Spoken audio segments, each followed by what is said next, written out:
I'm Max. That's Sybe. Maximum News. We try to skip the long intros here. Activision Blizzard updates. Yes, we're going to keep updating this as long as these guys are still in business. Uh, Being somewhat facetious, but not really. I got a couple things on my end, and Sybe's going to take the reins. So first of all, the Department for Fair Employment and Housing, the people that brought forward the original lawsuit against Activision Blizzard, they're making some updates to their original lawsuit. First of all, apparently, certain Activision Blizzard employees, they've been shredding some of the documents. To So this is supposedly, allegedly. did I not say allegedly? No. Oh, So, okay. My allegedly. bad. Allegedly, yes. Because I was reading this report. It came out of Axios.com, and I couldn't find anything beyond just the statement coming from the people that are filing the lawsuit. That this was happening. And apparently, maybe what caused it to happen was the fact that we already know they have WilmerHale, which is the famous union busting law firm, on their side, who have been helping in the quote unquote investigation of Activision Blizzard. And by investigation, you could probably infer that they were trying to find these documents so that they could order their shredding. Allegedly, we don't know, but this is just one additional detail that's been added onto it. Activision Blizzard has responded to this, saying it's not true, but we'll see what comes out of it once this actually gets taken to court. Secondly, on my end, this is a little bit of news that came out a few hours ago. Apparently, the character of Jesse McCree from Overwatch is getting renamed, because as we know, I think we discussed this either last week or the week before, one of the employees that got let go from Activision Blizzard was the aptly named Jesse McCree, who had his name given to this character. And the reason why is because he was a part of this thing that we've been talking about called the Cosby Suite photo. There's allegations that when certain conventions happen, wherever this particular extension of Activision Blizzard was located, the employees at Activision Blizzard would go to this particular hotel room called the Cosby Suite, and they would lure them there for, let's just say, favors. Obviously this is a PG show. And one of the people that was in that picture that was taken of these men in the Cosby Suite was Jesse McCree. And so, just to make sure that they can scrub their name clean as best they can, they're going to change his name. Now, it's a minor thing. I think mostly what we should be focusing on is trying to get them to fix the games first rather than just change the name of a pre-established character. But on the other hand, I also understand why they're doing it. We can get into a little bit more of that in a second if you want, Si, but do you want to just give them the other details of what has happened this past week? Well, just building off that, I mean, just building off that, ladies and gentlemen, if you are if you're working in any kind of a company, and you're going to a large company party or anything referred to as a mixer, I will tell you the best drink to get for yourself, the absolute best drink to get for yourself that will maintain your clarity and will not, assuming that you're not a total piece of garbage, will not land you in hot water down the road. And that is called a tonic with a slice of lemon and ice. It's great. It's really great. It's just basically water that's carbonated with a little bit of lemon and a straw. And that, ladies and gentlemen, will save you probably 90% of future problems, extending out from these mixers. Mixers in general are kind of like really wonky because typically what they are is people with power or influence in a particular thing hanging around with people who don't have that. And that is typically a recipe for disaster in a lot of scenarios. Yeah. So I would highly encourage everybody to kind of like keep your head on straight and don't do stupid things. And yeah, that would probably be one of the best things that you could do for yourself. So I don't know. There's been no allegations directly about McCree.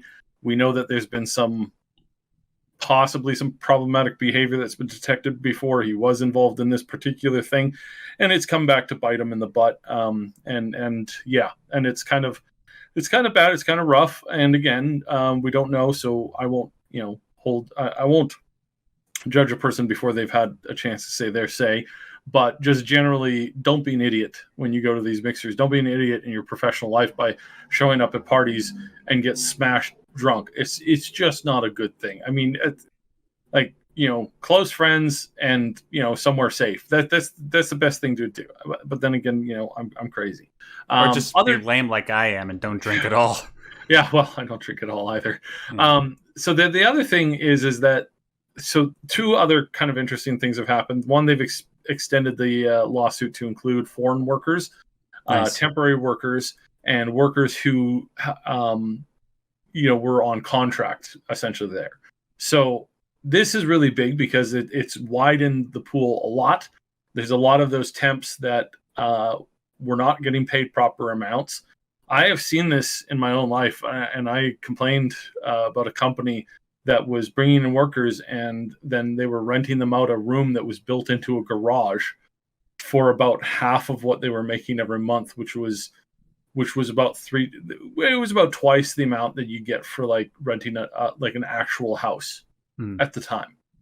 Total scumbag maneuver, and stuff like this has got to stop. Like it doesn't help them. It doesn't help the temporary workers or the foreign workers, and all it does is put more money in the pockets of big corp who use it to buy more yachts. It's pretty disgusting. But things are getting desperate at Blizzard just in general when they take the top 10 complaints that have been registered by players, that have been asked for by players in this expansion and out of this expansion as a whole. One of the top most requested things, period, I think it's the number one requested thing, is to allow Alliance players to play as High Elves. Because High Elves were one of the premier Alliance races when you were playing the RTS games. They were one of the most important factions to the Alliance, and they had been fighting with them for literally thousands of years. And why you couldn't play them when they had them from vanilla onward, it's completely mind-bending. And now suddenly, along with a ton of changes in Shadowlands, I won't bore you. It's a whole bunch of stuff that when they introduced it, everybody said, this system sucks. Can we please have this changed to something that's more free and open? Everybody said that. There were very few people who were like, no, I really like artificial limits that are obviously asinine and don't actually make the game any better, period. Those people were the only ones defending this. And today they literally put down this post of like, here's all of these things that you've been asking for. We're giving them all to you, including the number one longest running thing ever, which up till now has just been a Switch.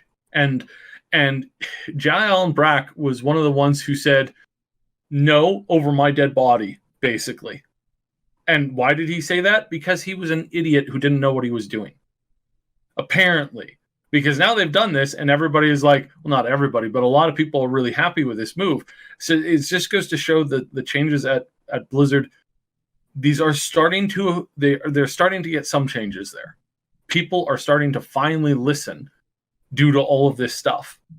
And, I want to point out that some people might think that this is a good thing. I don't think this is a good thing. I think this is showcasing how much people in charge at that company and key people who are responsible for making these decisions have not cared and have not listened to the players for an extremely long time. Because if this lawsuit got filed a month ago and all these problems are being addressed a month later, it shows how much they care, because they could have addressed these years ago, but it's only when their bottom line is affected to this degree and their name is being so publicly tarnished that they actually get off their asses and do something.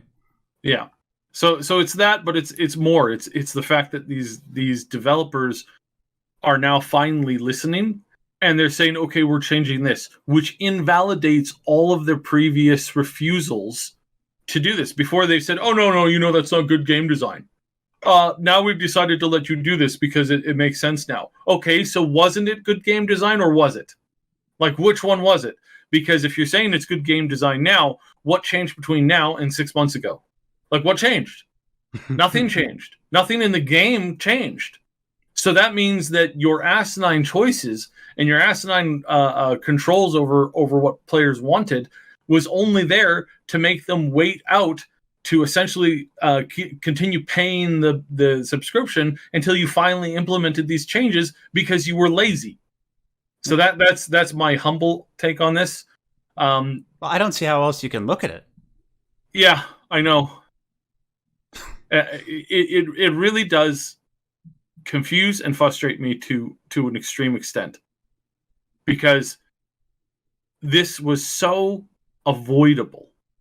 All of these problems could have just been given to the players ages ago, and instead of spending so much time trying to figure out how you can control the players to make them do what you want them to do and agree with what you are saying, you could have just been working on making better systems, making more engaging story, dedicating time to more things, especially when we discovered that it's basically just a Switch. And they've been sitting on that Switch saying no, and then promising, oh, well, maybe you might get it down the road, to kind of tag people along, to hold them in this, business relationship for years and years and years, just teasing them along. And every time they threaten to leave, you go, oh, no. See, we're giving this to you now. How about you just give the players all of the things and then work on creating more things instead of sitting on a vault of things that you're refusing to let go of, because making new things would be hard. And I'm not talking about new systems. I'm talking about just new content in general, new story content, new mission content, updating certain old systems that were popular and allowing players to continue to use them today. It's so simple. Essentially being the Blizzard that you guys were, that made you the company that you used to be, by being innovative and treating your employees properly and making sure that they come to work and they all do their job, instead of just foisting it on the female employees while you spend all day playing Warzone. Yes, in case you guys didn't know, apparently that happened, and it's part of the lawsuit. But anyways, that's sort of the update that we have right now. Yeah. Let's just take solace in the fact that because this thing continues to grow bigger and Activision Blizzard continues to sort of whimper in a corner because they know that everybody's against them, that what's going to come of this is a lot of positive changes, not just to the actual games themselves, but to the company structure. And hopefully by the time this whole thing is done, the guilty will be held accountable in a court of law. So let's move on to crossed. Yeah, fingers crossed. And, hopefully my buddy Elliot won't stop being so frustrated with WoW because he still plays it. Anyways, let's move on to, I don't know what your thoughts on this. A lot of people don't seem to be particularly happy. I'm not particularly happy about this other piece of news either. Saints Row. I actually really like the Saints Row games. I will say that I prefer Saints Row 3, and I really, really like Saints Row 4 because, let's be honest, it's the greatest Superman game ever made. That game was so addictive. I got all the achievements on that game. And there are people that really, really appreciate Saints Row 1 and 2 for sort of being an alternate take on the GTA formula. Mm-hmm. And so a whole lot of people, ever since Saints Row 4 came out, Gat Out of Hell, and then there was that one spiritual successor, Agents of Mayhem, I think it was called, that a lot of people took a liking to. People were wondering, well, has GTA gotten to such a point where it's just there's no point in trying to make another game like it? Is there any point in making another Saints Row? Well, we got our answer. This just a few days ago, a new Saints Row got announced. But here's the thing. It's not, what's his name? Johnny isn't back. The gangsters aren't back. It's called Saints Row, but it doesn't really look like Saints Row. Now, Side, did you happen to see the trailer? A little bits of it today, yeah. I was immediately disinterested in it. It was like, It's like, oh, hey, remember all these cool characters? Well, we changed them all now. It's like, okay, why Why are you trying to fix something that wasn't broken in the first place? And this is so insulting, and it's been happening a lot. It's like, hey, instead of like creating new characters, let's rehash old ones. And that's a problem. Some people are like, well, but we need to increase the lion's share of whatever. And it's like, no, you do that by creating new things, not by rehashing old things. You're rehashing the same like stories now over and over and over and over again, instead of retelling the same whatever. Let's just use Spider-Man.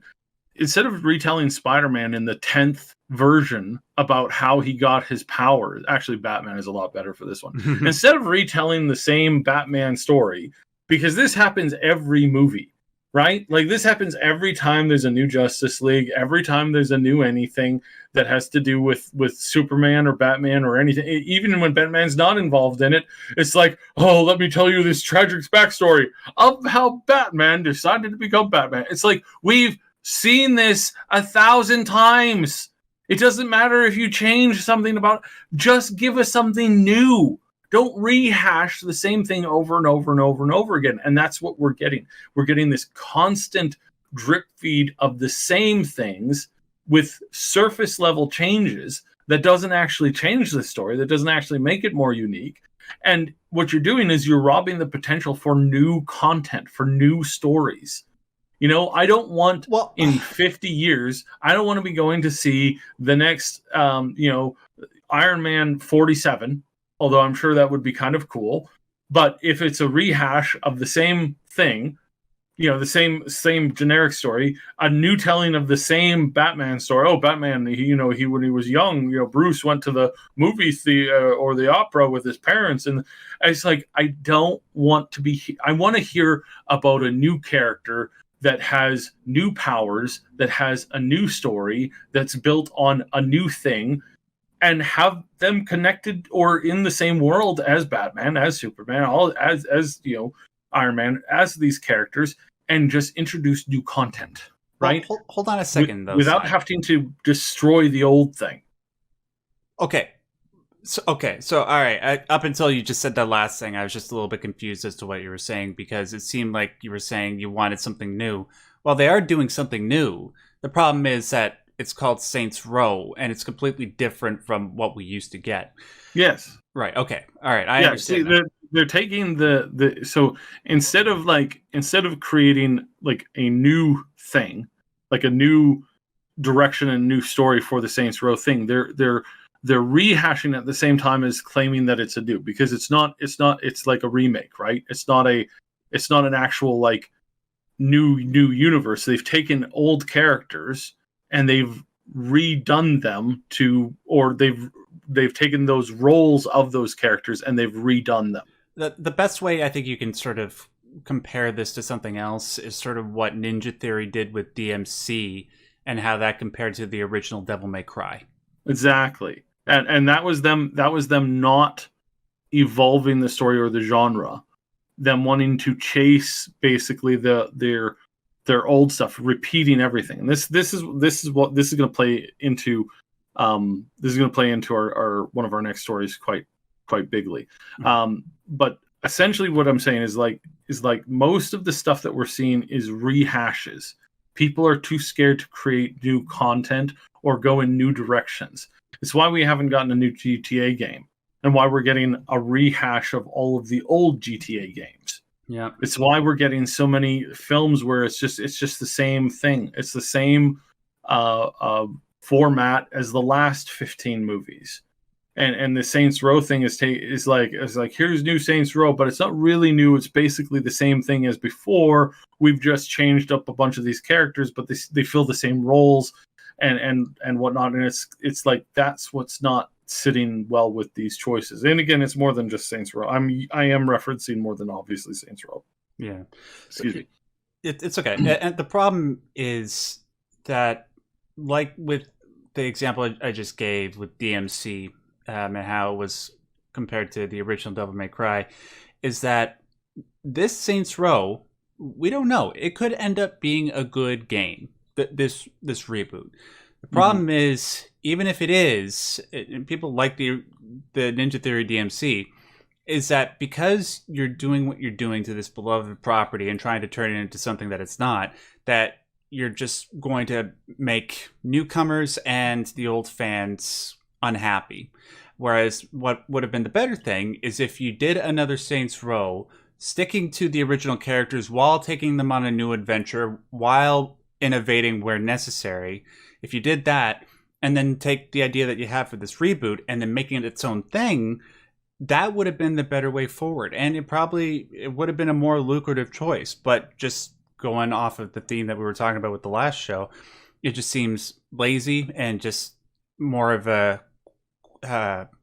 hope that the name Saints Row will get people to want to pay for it.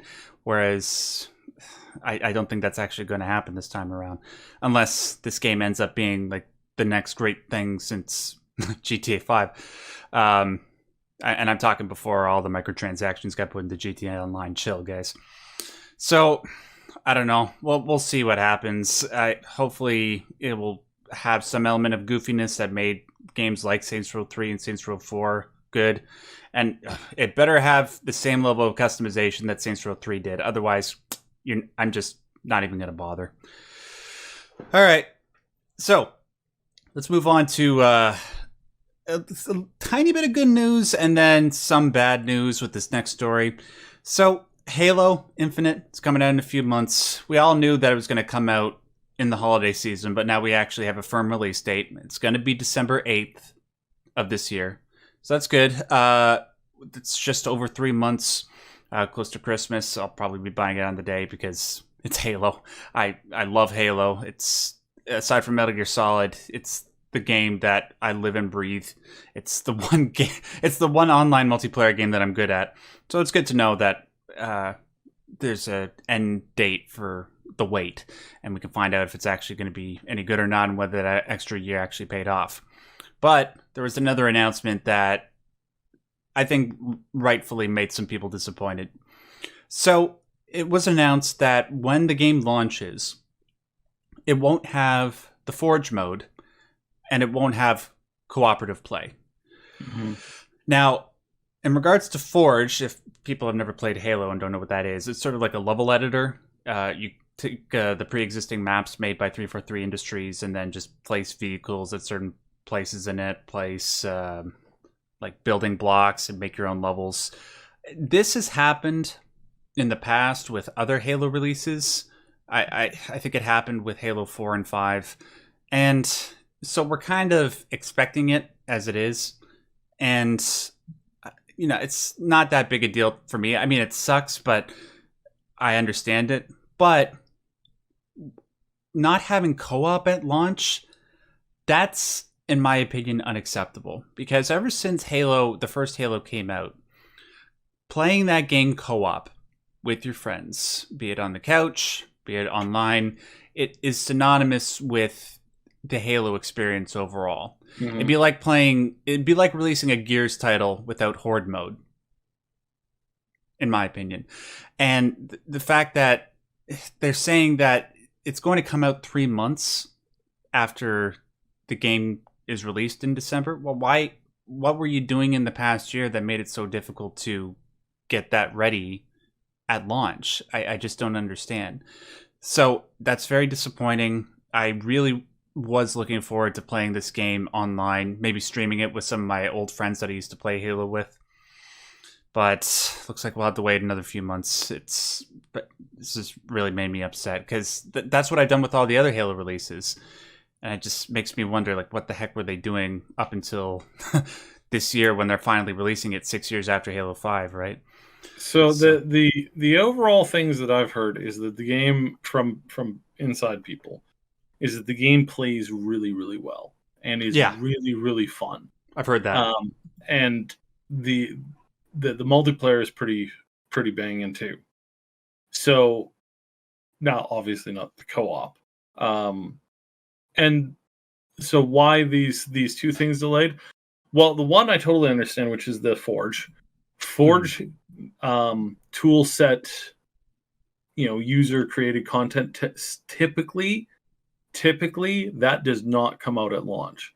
Any game where that does come out at launch, that is a very rare thing. In the vast majority of cases, most games do not come out with level editors or creation tools or creation kits of any kind. They just don't come out with those things at all, typically until after they're done the last major content drop.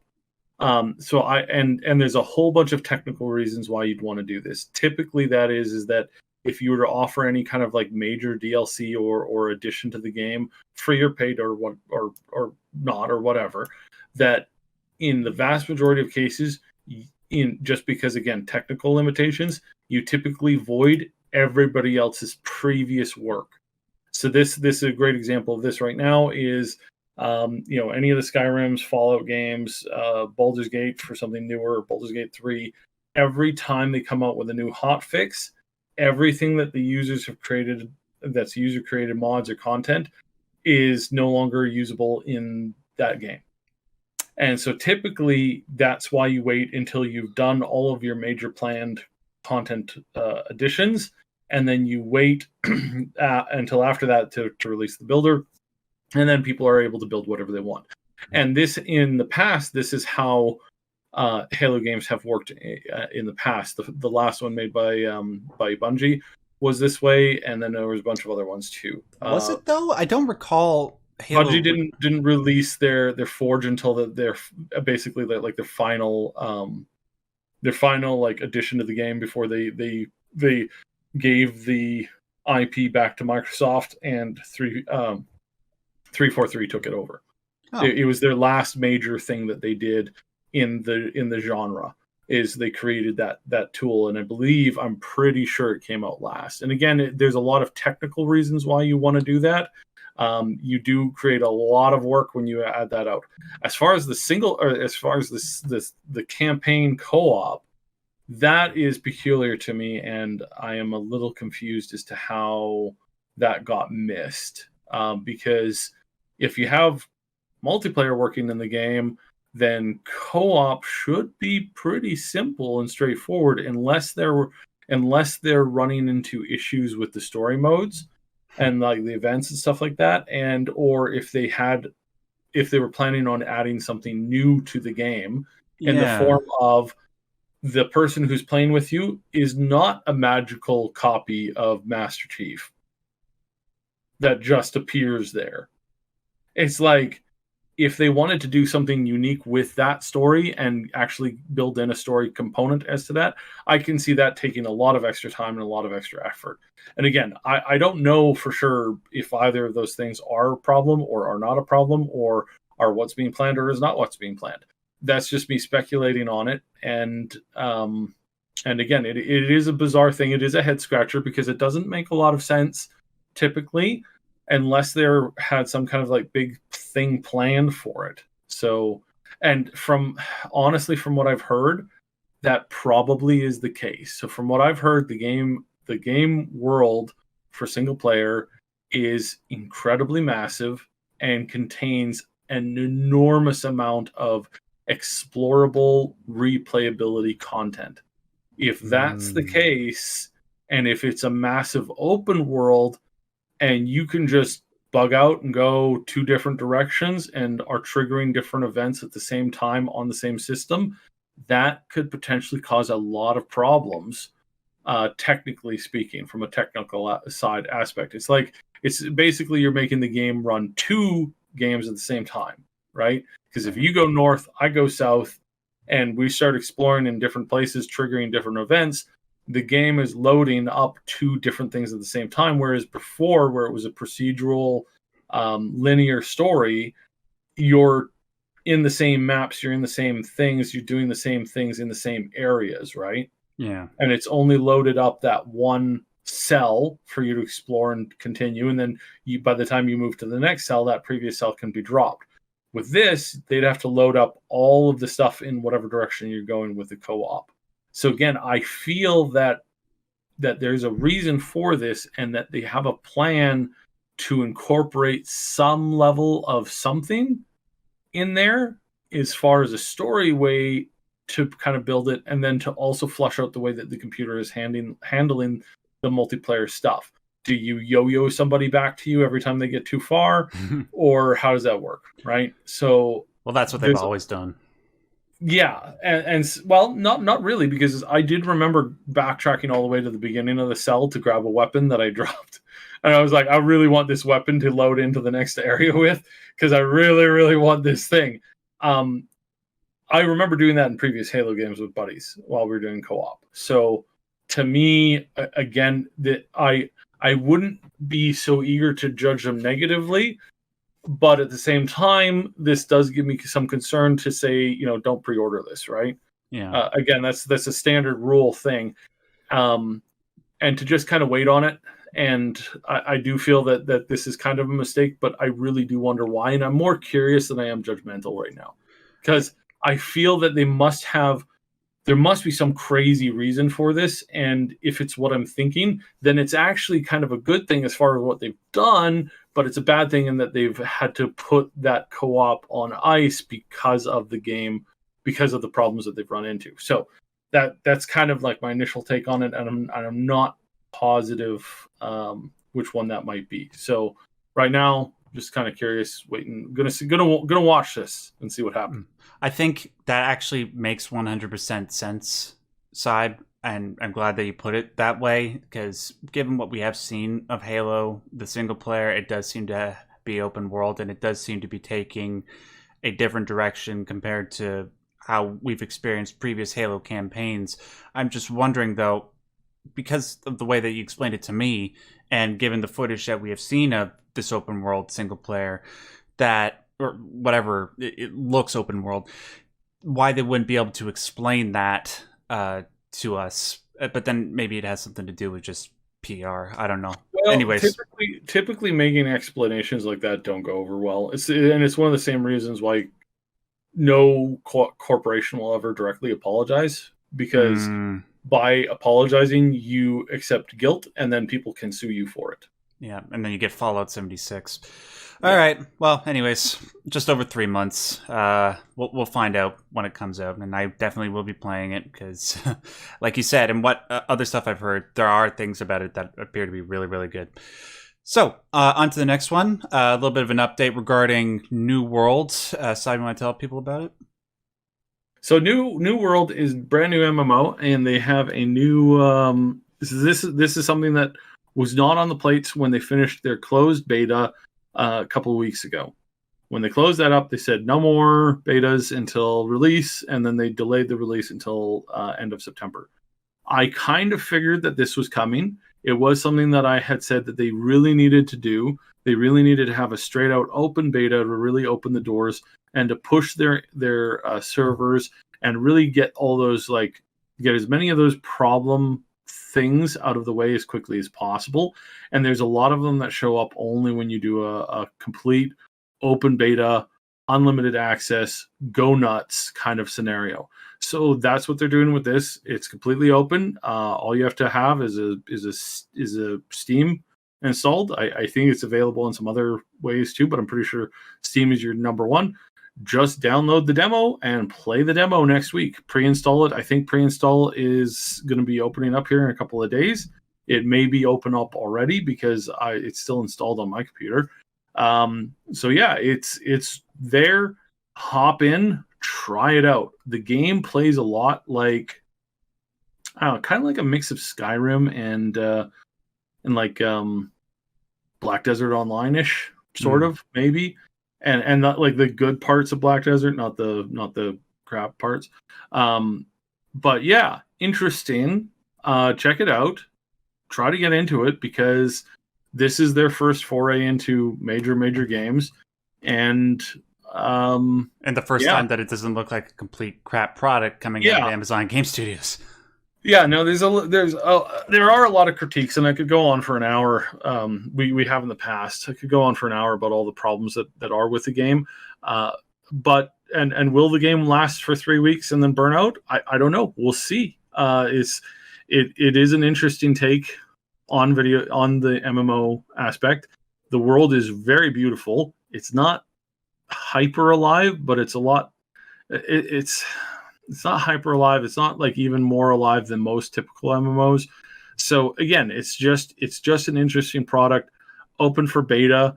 The combat in it is really fun because it does feel very, like I said, very Skyrimish, like very, very Skyrimish.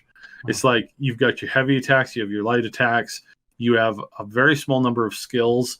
You can swap weapons, you can mine anything you see, or you can mine almost anything you see. You chop down every single tree that you see. You can gather and skin every animal that you see. There's just so much to do in the game. Again, is it a long-term thing? I don't know.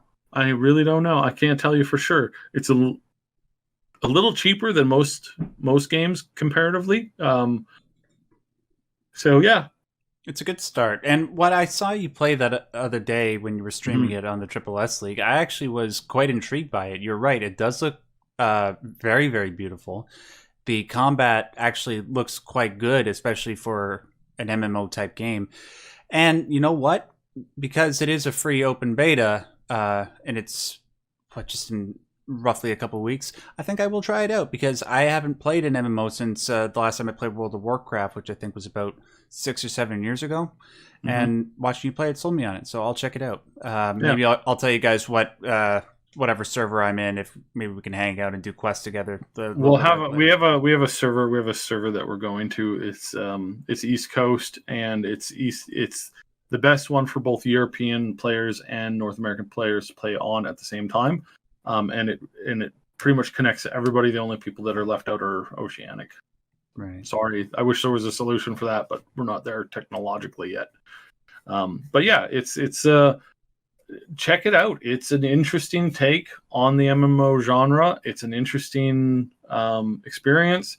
I personally don't want I don't want my next major MMO to be that good because they're really time consuming, and I can literally play for 72 hours to 100 hours a week. I don't want to. so this is why I don't want any MMO to be too good, because if it's too good, I never see the light of day again. It's why I've never touched Minecraft, because the minute I saw it, I was like, oh, I could play this forever. All right, definitely not playing that. So that's the interesting thing. So yeah, it's one of these things where it's like, check it out, see what you think, and hey, it's free, so have fun on a free weekend and get your mind off some really terrible things going on in the world right now. I will say, though, when a Pokemon MMO eventually comes out, I think that'll be worth ruining our lives over. Let's move on to the final story. Speaking of the aforementioned Skyrim, same company that made them, Bethesda, they're coming out with a new game coming out at the end of next year. You might have heard of it. It's called Starfield. We don't really know a whole lot about it aside from the fact that it's in space and it's going to be kind of like Skyrim in space, right? It's a Bethesda RPG. And people who love those games, they've been trying to scrounge up on any information that they can. Well, from what I understand, there were a couple of unlisted videos on Bethesda channel that got sent out to a couple people by accident, and they had to make them public just a few hours ago. And what it is just sort of this concept art featuring these locations that you can go to within the Starfield universe. And that's all it is. And just sort of explaining what these locations are. There's one place that's called Neon. It's the pleasure city of that world. There's another place called New Atlantis, which is the capital city of a territory called the United Colonies. And then there's a capital of what's called the Freestar Collective, and that capital is called Aquila. And in these images that are in these less than a minute concept art videos, you get this kind of looks like the Gungan city from the Phantom Menace, but above water, kind of. That's what it reminds me of. Then there's this very metropolis looking, like something you might have seen out of imagine Crimson Skies, High Road to Tomorrow, but with more of a cyberpunk aesthetic. That's what that place looks like. And then you got this desert area, which also looks cool. But the first two that I mentioned, if this is what these places are going to look like in the game, and that you can sort of hop in your spaceship and fly around and like you would in Skyrim on a mount, Holy crap. That would be amazing. Do you think that might be what we might be in for here, Seth? We don't know because we haven't seen really the newest tech that Bethesda is using. They are a tremendously tight-lipped studio. Yeah. And I mean that, it's more or less a compliment. I can't find out anything that is currently happening in Bethesda on a normal basis. And I can tell you who a certain someone had for lunch yesterday. So really, this is something that it's like, all right, there is definitely some tight security going on here, and a lot of this possible technological stuff that we're going to see in this game, I don't think we've seen, because as you remember, when Todd Howard was talking about what he wanted to do with the next game and the next Elder Scrolls, and when he was talking about things that he could pitch you, you would say, being like he was saying this to the guy who runs the Game Awards every year. Oh, Keeley. Yeah, Keeley. He told him that the technology, or the plans for the game that he had for content and for systems that they wanted to add to the game, the technology doesn't exist right now. And Keeley would be able to say that because he's very versed in game technology. He's versed in how games are made, as well as like reporting on them. And Todd Howard, was admitting that Jeff would have no way of knowing he would know that there was no way that they could add those systems into the game because the technology hadn't been invented yet.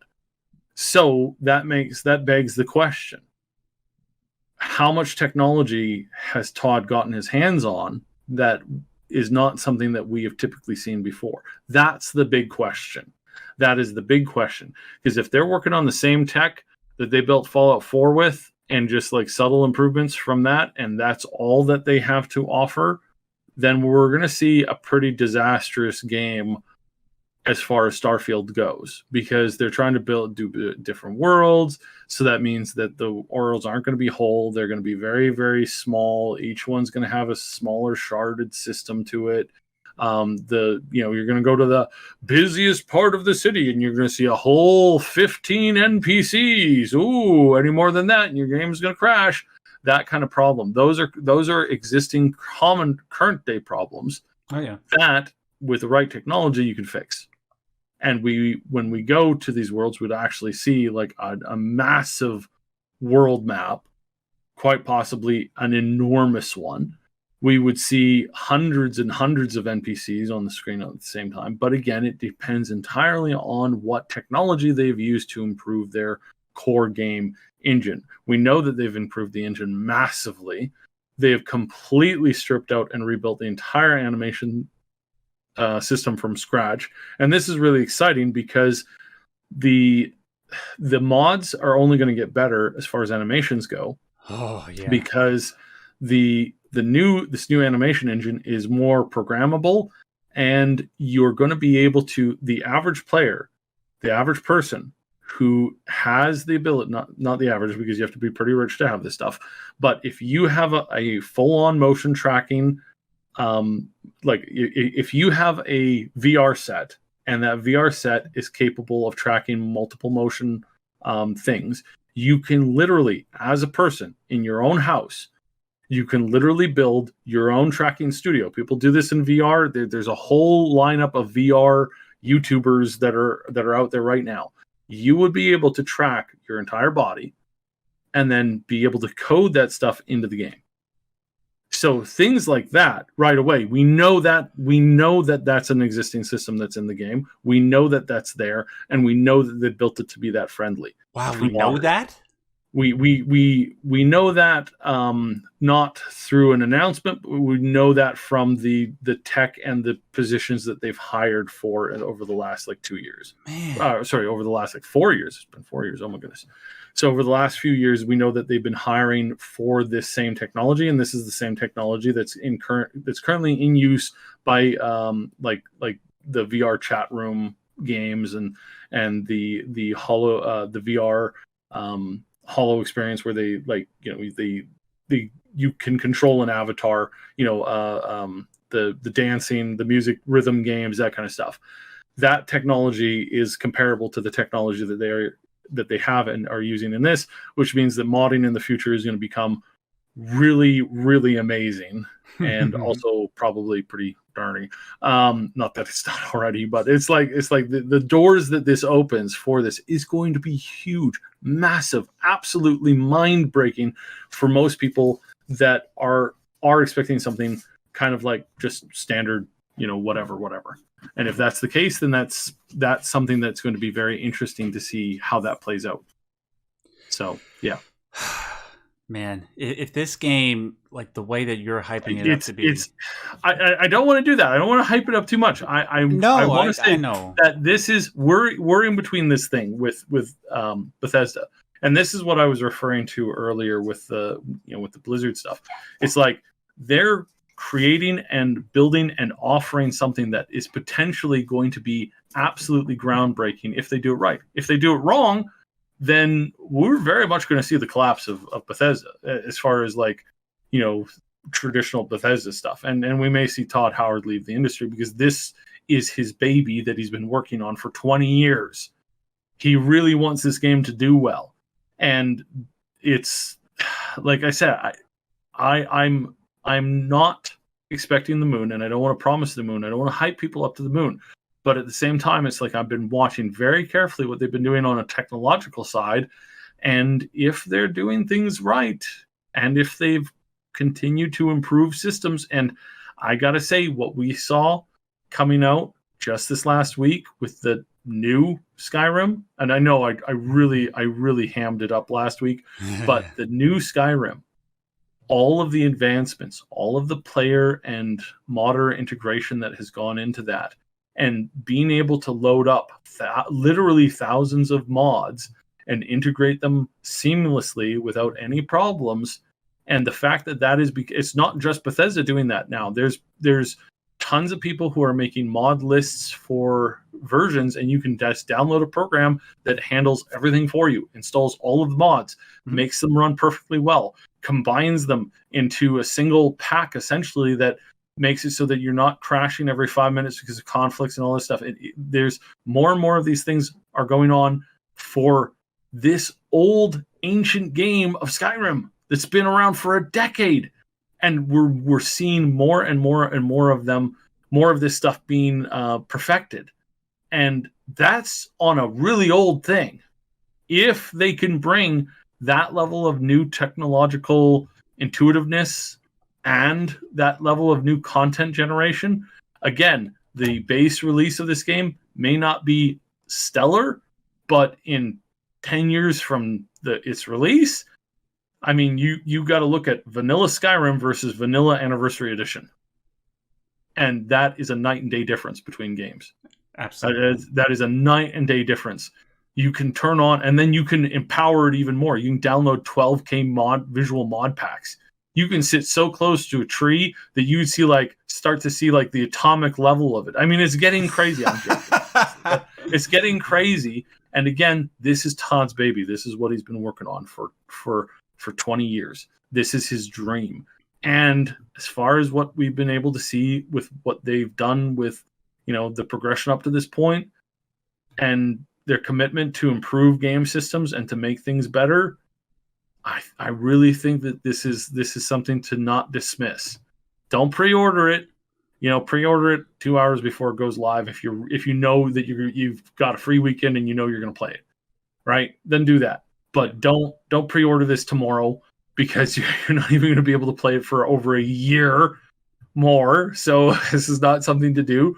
But this is a game that I don't think you should dismiss anymore. If you're an avid gamer, and if you like Skyrim, if you like Fallout, and you were upset by 76, really upset by 76, I say hold on to your hats, sit back, and watch as we see a really cool thing, most likely, with a small chance of mess upness. And I want to make sure that don't be too convinced that we're not going to see something good.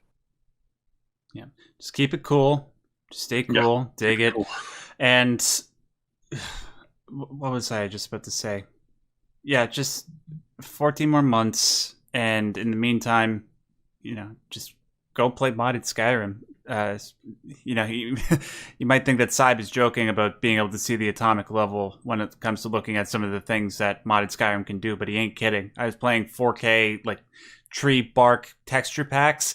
Man, that crap looks good. And just imagine that if Bethesda's able to pull that off in space, we can be in for something really special, and it seems like all the cards are in line for them to actually pull this thing off. Again, we're not getting 12K or even 8K graphic packs with basic Starfield, but, and I really have to say this, but they do have those files.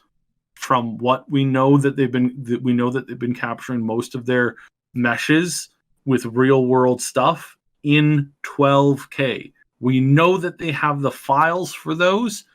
We will see they're not going to ship with that. They're going to ship with like 1 or 2K tops.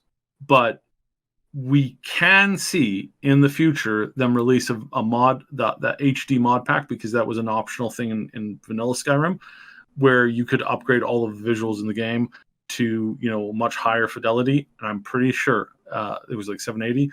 I'm pretty sure that at some point in the future, there will be a 12K pack, downloadable pack for Starfield, an optional one if you want. And I'm sure the players will be able to create new meshes that probably hit that 12K mark too. Because again, all this technology that they're using has been getting more and more and more and more advanced every step of the way.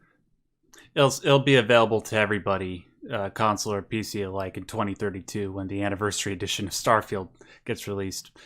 Man, that was a lot of stuff, and it's a good note to end on. Ladies and gentlemen, thanks so much for tuning into the Maximum News Show. Listen, if you want an audio version of the show, you can get it very, very easily. Just head over to my Patreon. There's a link to it in the description box below. It's only $1 Canadian a month. That's less than $1 a month if you're an American.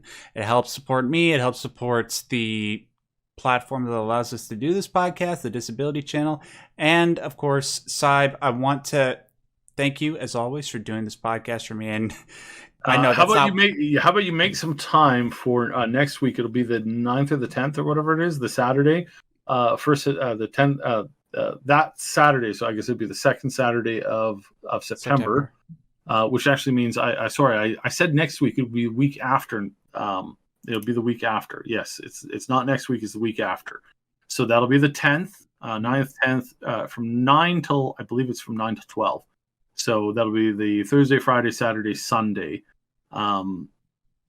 list. Let's if you're free, we can do a live multi-stream of going through and smashing some skulls in New World. Yeah, in New World. Yeah, dude, I'm totally there. I was going to say Skyrim because it plays so much like a Skyrim. It's not even funny. I really do want to try it out. But before we conclude, dude, do you just want to tell people where they can find you online? Find us at the Triple S League on YouTube, Twitter, and then, of course, pretty much every other hosting site. We're on Rumble. We're on all those places, Subscribe Store, and on Patreon as well. So the Triple S League, that's triple the word S singular league. I'll put a link to his YouTube channel in the description box below. That's it for us, guys. Thanks again for tuning in. And until we do this again next week, just want to remind you, as always and as per usual, stay yellow.